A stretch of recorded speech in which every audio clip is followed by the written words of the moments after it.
Dr. Seetharaman, you are going to participate in Build India, the infrastructure imperative. In this regard, we would like to hear on current developments in India economy with focus on infrastructure. India has been in the right direction. If you look at the bigger picture, International Monetary Fund has projected a growth of not less than 5.6% for this fiscal year, and again 6.4% for next fiscal year. That's a very good sign. Apart from America, India is the only country which has been in the ascending trend between this fiscal year to next fiscal year. There is also constructive developments in terms of inflation. Consumer price inflation is now around 4.58%, and that's going to give opportunity to cut the interest rates. The challenge in terms of current account deficit as well as the fiscal deficit are two issues which India has to manage. Now, current account deficit of containing the gold imports will give a lot of opportunity, and fiscal deficit we have to bring it down to 4.1%. That's the target. If you work on these disciplines and create a growth in terms of the overall inward investments, then the infrastructure can be funded. These are long-term support required. The funding is not for short-term. There is definite reasons to believe that Indian growth story can be rekindled with the new policy measures taken by the new government, which is all a clear, fast track aiming at. But when it comes to executions, it needs to be still, bureaucracy needs to be minimized. Who are the top 20 global FDI recipients in 2013? Well, if you look at the United States, plays a big role, 159 billion. Then China got 127 billion.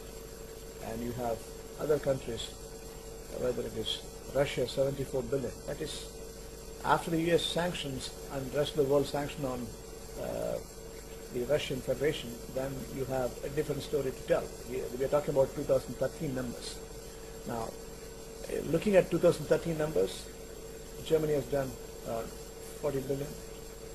Singapore has done 64 billion, and you have British Virgin Island has topped in terms of 65 billion, and Indonesia has done 19 billion. India has done around 28 billion, which is not the best of the possibilities, but they can improve upon if they liberalize the investment space and again attract single window clearance and making sure there is a clear exit strategy and there is no retrospective taxation. So those are the issues which we have. We need to clearly, re-regulate to a large extent to promote the international investors to come to India. There are positive signals, positive momentum created by the new government and the Prime Minister. The real flow of FDI will come in once fiscal target has been measured, and they are waiting for the budgets. What sort of constructive engagement with budgets is going to pronounce in terms of policy matters and how it gets executed. So then you will find in the second year onwards you will have a good flow of foreign direct investments, because international investors are waiting for safe destinations, apart from the United States, which is not yet yielding high results, but at the same time the opportunity is there. So we have to necessarily make sure that gets fixed in the coming days.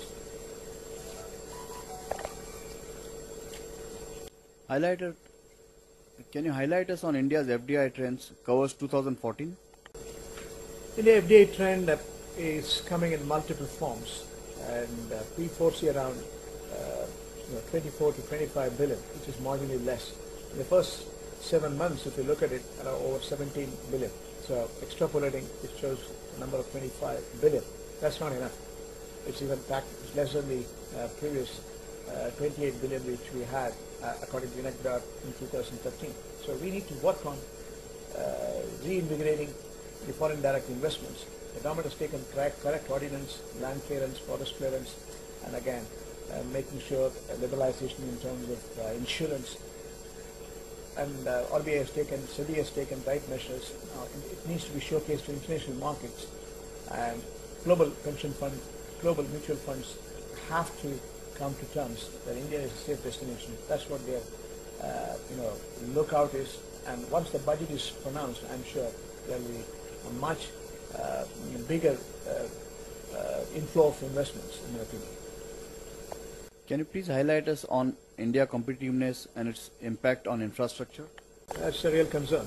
We rank 142 against 179 countries which have been part of the World Bank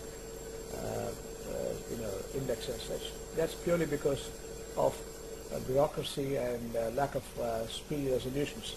And now with e-governance coming in, streamlining the state, and the central relationship, general's sales tax clearance also to reasonable levels, the fast track will take place. It means every state within the Indian economy have to go for single window clearance. They have to have clear renegotiation of the contracts if there is existing one, and also they have to attract long-term funds to back it up, the overall infrastructure creation. And that's likely to happen because there are indications every single state now is focusing on e-governance, and that is also going to reduce the bureaucracy. And this ordinance, which is a short-term phenomenon, at the same time the government intention is clear to liberalize the investment space. That will bridge the gap in the coming years. How is the overall funding scenario in India? Funding scenario, you have a long-term liability or long-term assets. Now, if you have to fund the projects, you need export credit agencies.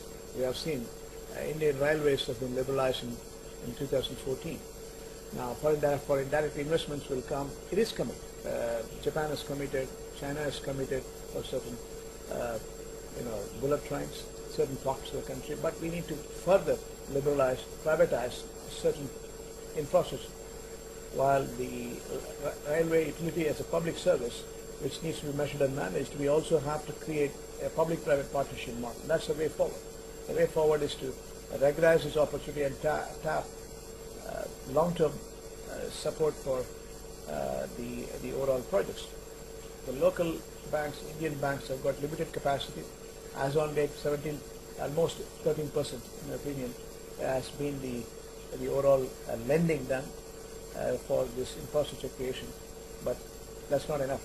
Typically 12 to 15 years. We need 20 years, 25 years of commitment from the banks, or we have to create a long-term debt. 70% of the funding can only be done through long-term, and a few portion can come as equity from the government side. But with the government guarantee, it's time to realize that we need to reinvigorate the public-private partnership model and also sorting out a source of funding through international pension funds. Give us insight on bank and other funding trends on infrastructure in India. Banks are having, as on date, cash capacity to support this because they have to be commercially viable as well. So when you have debts which are, long-term, which they have to finance, they have limited capacity. That's why they need to go for club syndications. They have to work with international financial institutions, and they also have to necessarily build this partnership with export credit agencies so that the cost of subsidizing this funding in terms of liquidity as well as cost factor will be managed, measured and controlled.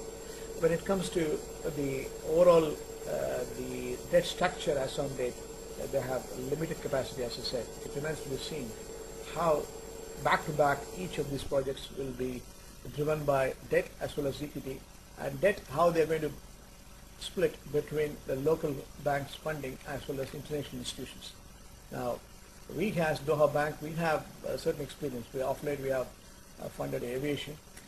We are also supporting certain conspicuous projects in India.